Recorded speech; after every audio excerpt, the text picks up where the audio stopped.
Well, good evening, ladies and gentlemen. I'm Bruce McDonald, and this is the Talamanca Review. I hope you're well. It's Saturday, the 13th of December, and it's 11:25 p.m. I passed my manuscript off to David, and he's proofreading it now. Fascinating process. I am super busy now.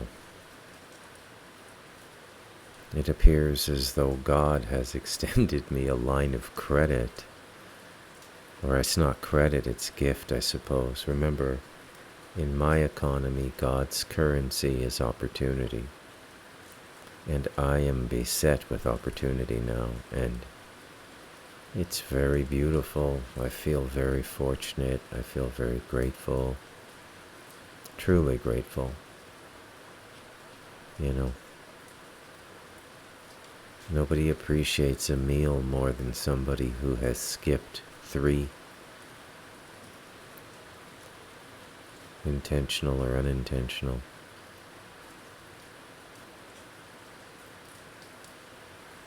So gratitude is the way to receive that. And these opportunities are coming in the form of an expanded grant writing business with multiple clients now, many of them in the US market, which pays well. And I've been sitting and contemplating this, and I'm going, well, I make a decent living now. Do I really need more money? What's the cost of this money? Because there's always a price on money. It takes away a little bit of your peace. But my spirit said to me, which is the spirit, my spirit is not just my thoughts and feelings. My spirit commingles with creation. And that's not a vainglorious statement, that is a fact.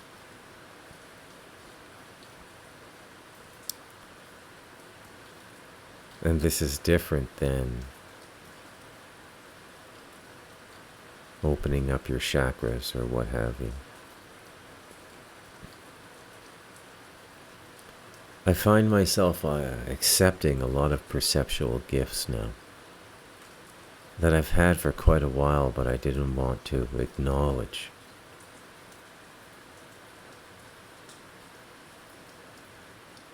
And perhaps I did not want to acknowledge these things because they come with responsibility. And I've seen many people fail these tests.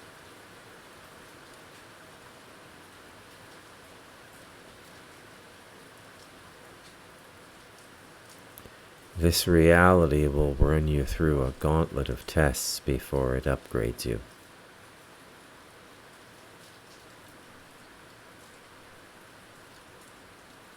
How you respond is the determining factor of whether or not you get an upgraded perception.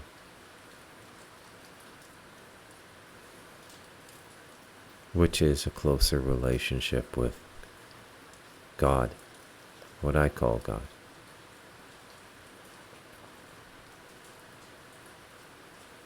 Which is the membranes we live within, the center of our being, which is our eternal self, and that which created the eternal self, and the membranes that go around it. A bit wordy, but words are my game. So be merciful in my verbosity. I'm not trying to be vain. I just like language. There's a beautiful rain here tonight. It's a soft rain, but persistent. You get a little bit wet when you go for the kitchen, which is in the front house. I go when I cut a piece of cheese every once in a while. I'm allowed cheese on my new diet. And make coffee. You get a little bit of rain on you, but not much. Like, it doesn't soak your shirt or anything. I shut down the computer and I turn off the light and I meditate, and the starlight and the moonlight or whatever light is in the sky, because there's more than moonlight and more than starlight in my sky. My sky has electrical phenomenon. I've spoken to this in the past, and it's very beautiful, arresting really, and it's one of those things that just never gets old. You know how almost anything can get old? This place does not get old at all.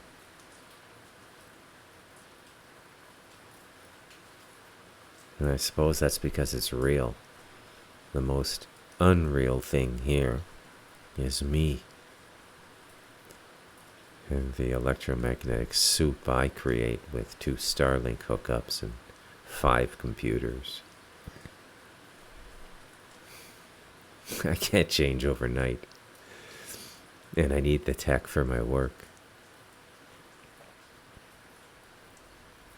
Would you just sit in the rain, cross-legged on the blue sofa back there, and then all you can hear is the rain, and you just stop thinking and you just hear the rain. Do you remember that poem I read you guys? The Snowman by Wallace Stevens. It's about this.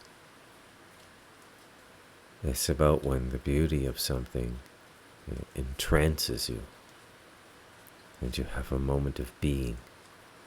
There's no thinking you, there's no regretful you, there's no planning you, there's no cunning you. There's no I want to be entertained you. There's just you.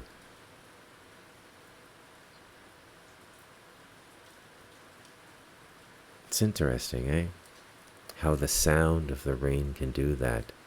Give life to the soul, while it's giving life to everything up here that's green and growing.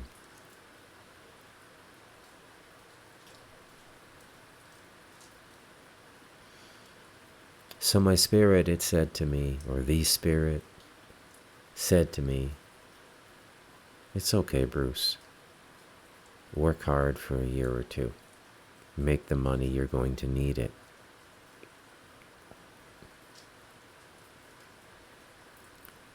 So I get a bit cranky when I'm working. I do. I mean, but when I say working, I mean between, if I take up all the opportunities before me,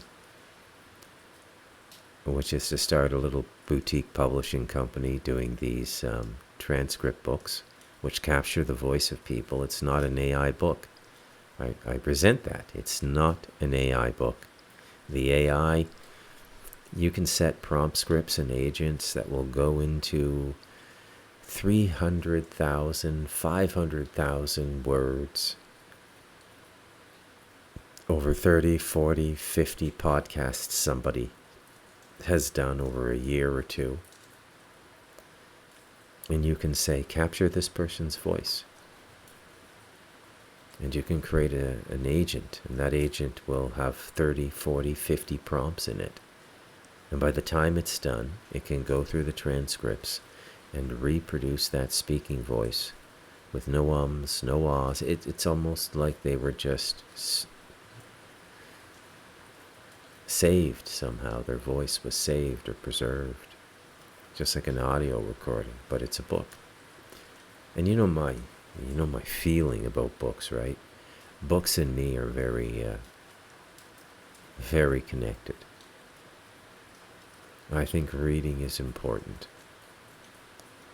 I think spending time quietly with text, which is an inner-outer experience, which is one of the reasons that I think it's important. Things that unify you inwardly and outwardly are important. It's a spiritual process. The unity of the outside and the inside. Like when you become the rain. When you become so entranced with the sound of rain, you become the rain. There's no you on the inside. You are the rain. That's another example of it. Really well-written essays, if they're of a spiritual nature. And these next series of books I'm going to do are from some spiritual people David will introduce me to. And I'm looking forward to doing them. So there's the boutique business, and I have 3 new grant writing clients. I have to write up my own consultancy agreement. Have to go to the bank and prepare them. Otherwise they're going to think I'm laundering money for the cartel. That's all these little things you got to do over here.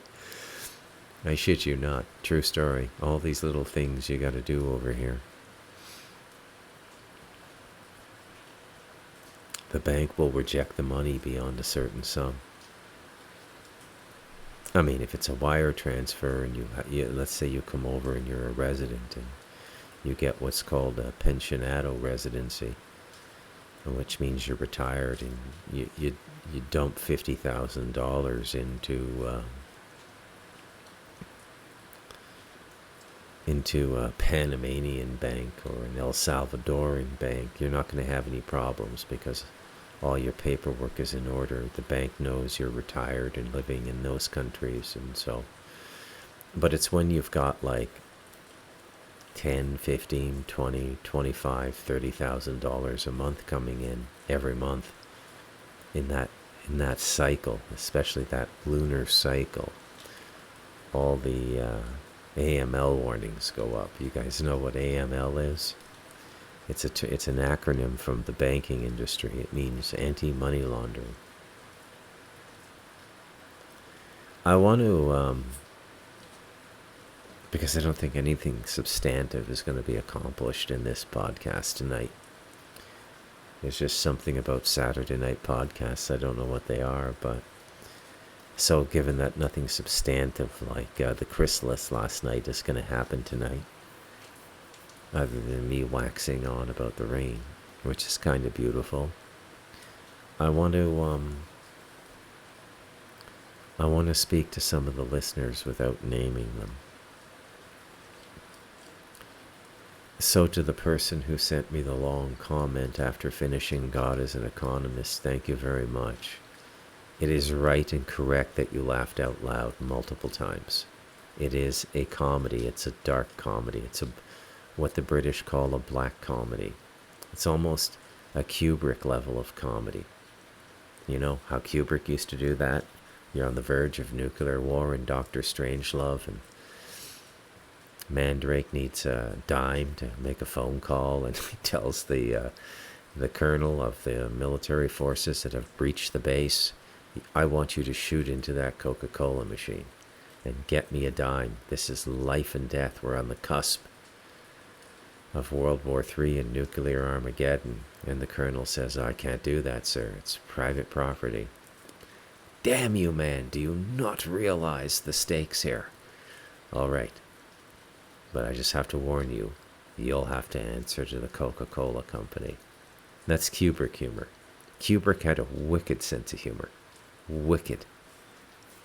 And I guess you have to be able to get that kind of humor. And I would like to think, all flattery aside, all self-aggrandization aside, that I do have a Kubrick level of humor in that book. You know, the scene... I mean, 25 years later, I still laugh when I think about it, right? the scene where Robert Polsky, the schizophrenic, is resurrected in the winter. You know, it's hilarious if you have the right way to see it, right? And very moving at the same time. Well, I wanted to be a literary artist, but I ended up a nonfiction writer and a grant writer and a podcaster, and so be it. We take the cards we're dealt. You know, the world we're living in doesn't really want literature right now. I think it died with Cormac McCarthy. That's my personal opinion. He sort of said the same himself. There won't be many writers after me. And it's the way we're going into the technology and the new language and things. But there will be adapters and there will be survivors. The narrative has to persist. Human beings can't live without a narrative.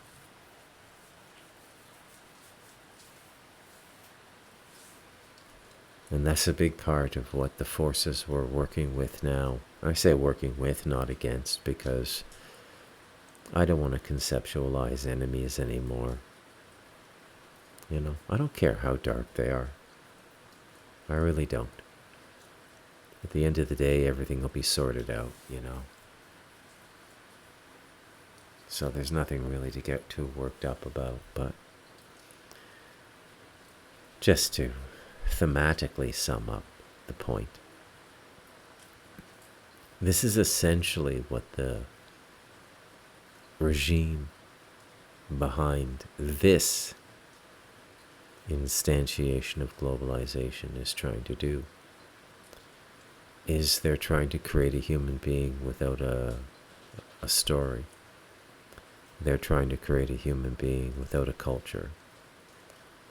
They're trying to create a human being that can live in a sustained moment of prolonged pleasure and distraction.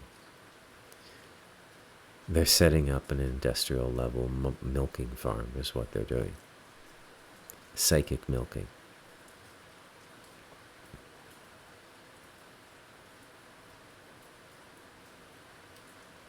I say this instantiation of globalization because globalization will probably happen. Hopefully somewhere in the future there's a positive version in it, where people love each other and they care about each other. They try to help each other anyways. Within reason. Charity can be taken too far, right?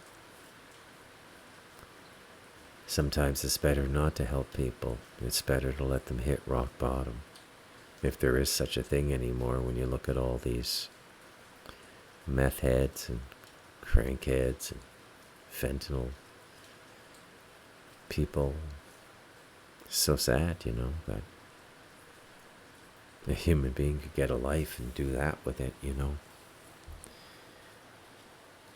It's my understanding that to be incarnated on this planet is a tremendous privilege. Universal privileges, specifically this planet. You know, it's hard to be grateful now. I see that. And I don't mean to belittle what everybody's going through. And it's going to get worse. Considerably so. But still.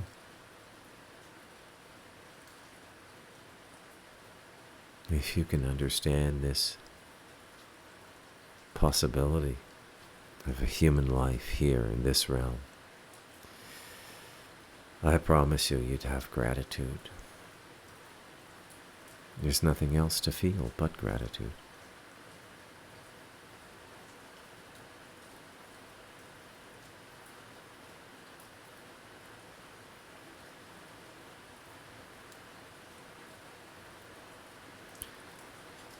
So there's nothing wrong with being busy and making money.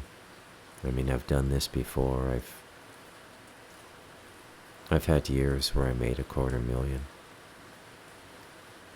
You know, a long time ago when $250,000 was a lot more money, more like 400,000 today. I'm not saying these things to brag. I'm saying these things so that you understand who I am. Because that life it didn't snare me. And there's not many people who can go into that life and leave it. The only thing I've ever been attached to is my own life journey. I will say that it's difficult to find a woman to love you when you don't care so much about money. In North America anyways, in the first world. Other parts of the world, no.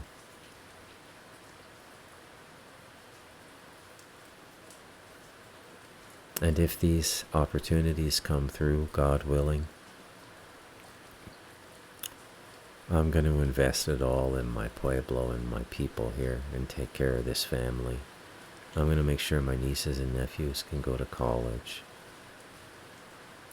I'm going to make sure that my son has everything he needs to run this business, the tourism business. And I suppose that's what's different about this cycle I'm going into, is that I'm not doing it for myself anymore. Although the last big earnings cycle I had from about 99 to 2004, most of that went to my son's mom and allowed him to have a solid and stable life, you know, in a nice home, in a nice neighborhood, walking to elementary school and middle school and high school. He never had to get on a bus his whole life. And most of the friends he went to school with were the same. They walked to school, and they're still tight to this day at 28. Very tight group of friends. Very beautiful to see. They all smoke a lot of pot, but, you know, I guess that's a generational thing. I think my son's starting to realize that's not beneficial over the long run. God willing. But this cycle, I think, is about this pueblo. And I don't know, somewhere along the line, despite all my complaining, I fell in love with these people. Not everybody understands love. Love is an opportunity, no matter what it costs you. To be able to love people. How do you love people? Well, I'll explain it to you. Slowly, over time, people burrow into your heart. I have 6 children that I've known, if not from birth, then from 4 years old, 5 years old, and 8 years old, and my 3 nephews. And then Isabelita and Mateo. They were pretty. Mateo came here when he was 1 year old. He's 9 now. And Isabel was born here, and she's 3 now. And the funny thing about the way I live is you see children in my pueblo more than the average first world person sees their own children. Isn't that something? That these nieces and nephews in my life are in my life in a more tangible way than most successful North American or Western European mothers and fathers would see their own children, when you factor in the nannies and all that stuff. And so what happens is the children, they burrow into your heart because you've known them since birth, and you get very close to them, you get very attached to them, and you just want to see them do well, and you want to contribute to them, you want to help them grow. And so it's an opportunity to love. And there's nothing in it for me except that. The opportunity to love. And I would hope that every one of you have had somebody like that in your family. Even if you'd had, bad parents or what you thought were bad parents. If you think hard, there was someone in your life who just brought love and opportunity,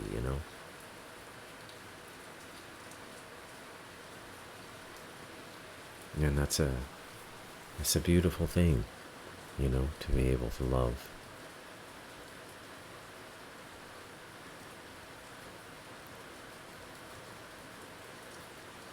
Can you hear the rain? I can hear it right through my earplugs.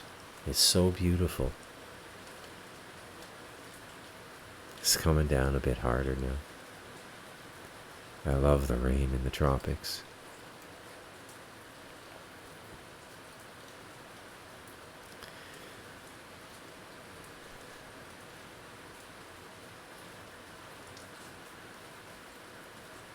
And so I'll go into this cycle with an open heart. And I will take the spiritual equity of being able to help these children here. And my son. And to be able to give my wife a better life and help out the family more. And I'm happy to do it because I've never had an opportunity to love like this.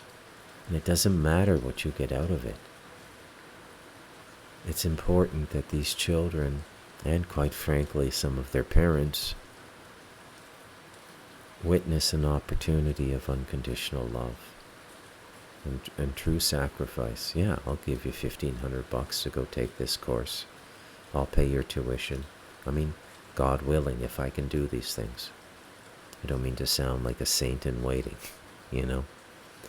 What I'm doing is I'm explaining to you why I would go into another high stress session in my life, between probably do it for a couple years. I don't know, maybe go right till I'm 65.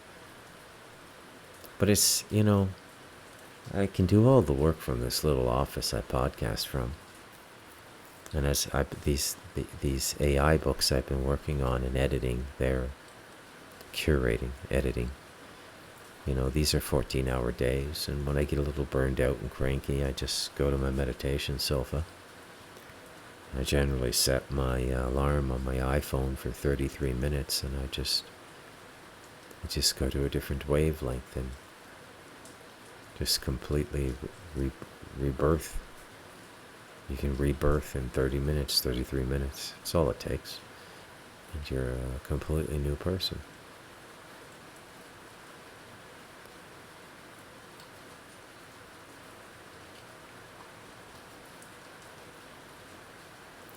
I think these are some of the most important things in life, is loving people, You don't get to do that if you're a monk in a monastery.